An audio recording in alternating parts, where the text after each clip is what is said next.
On 9/11, Saturn and Pluto were not alone in their powerful astrological configuration.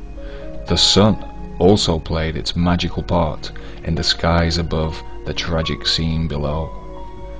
Saturn and Pluto, opposed in the signs of Gemini and Sagittarius, were joined by the Sun in the sign of Virgo, at 90 degrees, forming an aspect known as a grand T-square.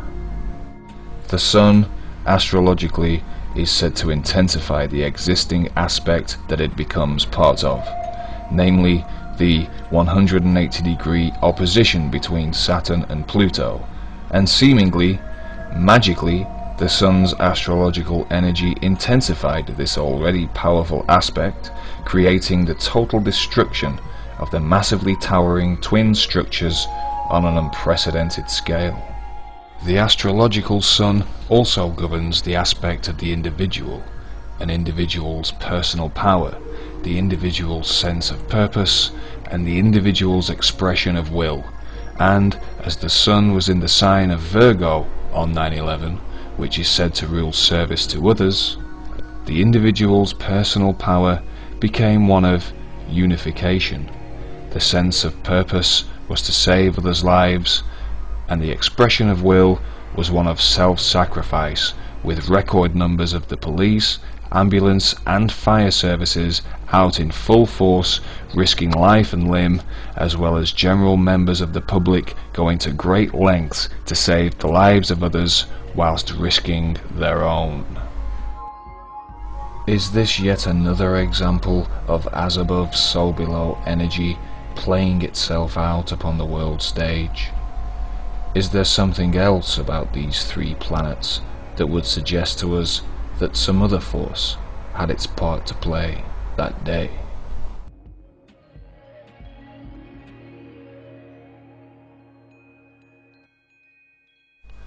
"33-degree Mason Albert Pike, the only military man in history to have a dedicated statue in Washington, D.C., is renowned for his Freemasonic epic Morals and Dogma, which has 32 chapters, the last of which is mysteriously entitled Sublime Prince of the Royal Secret.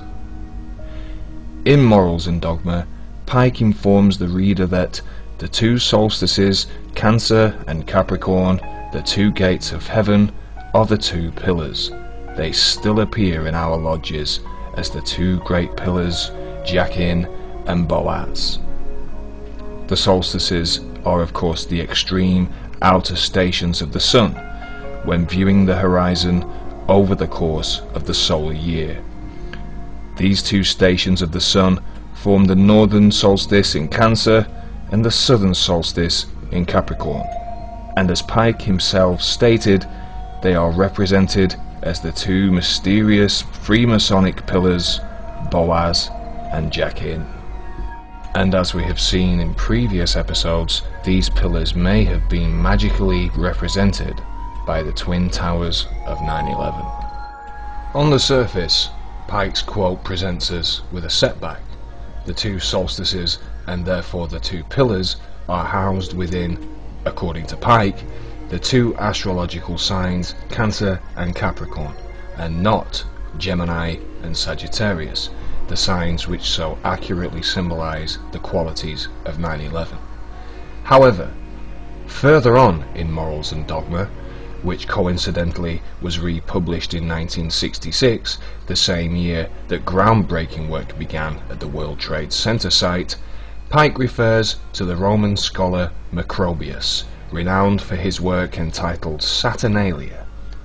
Pike tells us that the galaxy, according to Macrobius, crosses the two opposite points Cancer and Capricorn. The two tropics before his time corresponded with those two constellations, but in his time with Gemini and Sagittarius, placing us right back in 9/11. This is because, as Pike informs us of the precession of the equinoxes, a celestial phenomenon which means that because of the Earth's axial wobble, the constellation seen rising in the east during the spring equinox or the point between the solstices, as seen here, moves backwards through the zodiac, so the solstice within Cancer, the northern solstice, would eventually take place with Gemini as its backdrop. Furthermore, in Morals and Dogma, Pike gives us more Freemasonic symbolism that represents the solstices, also known as Boaz and Jachin. He tells the reader that they are also known as two parallel lines which bound the circle with a point in the centre, which is an emblem of the sun. The sun, we are told, is also known within Freemasonic circles as the blazing star. The blazing star, Pike continues, or the glory in the centre, is an emblem of prudence, an emblem of omniscience, the all-seeing eye, all of which are references to the sun. The blazing star, or sun, is seen here between the two solstices, or Boaz and Jachin, on this Freemasonic tracing board. The blazing star, or glory in the centre of Boaz and Jachin, is emblematic of the sun and the solstices.